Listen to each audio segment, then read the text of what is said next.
વાત કરીએ અમરેલી જિલ્લાની તો અમરેલી પંથકમાં છેલ્લા કેટલાક સમયથી ઉદ્યોગોના અભાવે રોજગારીની મોટી સમસ્યા ઊભી થઈ હતી, જેને લઈને સ્થાનિક સ્તરેથી વારંવાર રજૂઆતો કરવામાં આવી હતી।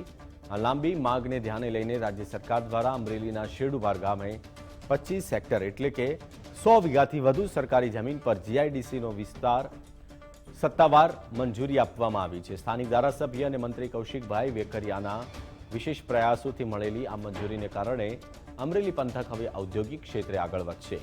શેડુબાર ખાતે નવી જીઆઈડીસી આકાર લેવાથી સુરત, અમદાવાદ, રાજકોટ જેવા મહાનગરો તરફ રોજગારી માટે થતું યુવાનોનું સ્થળાંતર મોટા પ્રમાણમાં ઘટશે।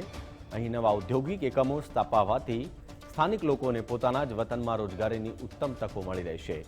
મહત્વપૂર્ણ નિર્ણયથી અમરેલીના વેપારીઓ અને સ્થાનિક રહીશોમાં પણ ખુશીની લહેર છે।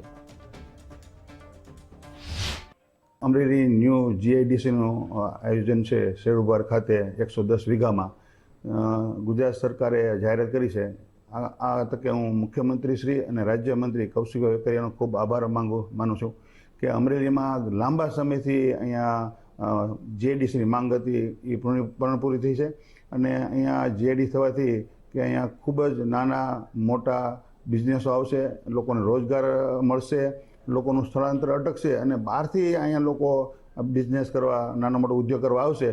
અમારું અહીંનું સ્થળાંતર તો અટકશે, તેમજ આજુબાજુના વિસ્તારના, જિલ્લાના, તાલુકાના પણ લોકો અહીંયા ઉદ્યોગો સ્થાપશે, તેમજ એ ઉદ્યોગો અહીંયા સ્થાપવાથી આ વિસ્તારને ભરપૂર લાભ મળવાનો છે।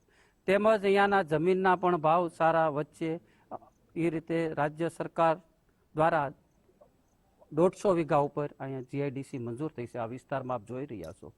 અમરેલી જિલ્લામાં ધંધા રોજગાર માટે મોટી સંખ્યામાં છે લોકોનું છે સ્થળાંતર થતું હતું, પરંતુ હવે તાજેતરમાં જ અમરેલી જિલ્લામાં જીઆઈડીસી 25 હેક્ટરમાં મંજૂર થતા હવે સ્થળાંતરમાં પણ ઘટાડો છે। આપણે દ્રશ્યો દેખાડીશ કે આ શેડુબાર ગામના દ્રશ્યો છે। 25 હેક્ટરમાં જે અત્યારે જે બાવળિયાઓ ઊભા છે ત્યાં આગામી સમયમાં છે મોટા ઉદ્યોગો સ્થપાશે અને જે અમરેલીથી જે બહાર અમદાવાદ, સુરત અને રાજકોટ તરફ જે યુવાનો જતા હતા ધંધા ઉદ્યોગો માટે, તે હવે અમરેલી તરફ પાછા વળશે અને નવા પણ જે લોકો છે તે અમરેલીમાં આવશે ને રોજગારની નવી તકો પણ ઊભી થશે।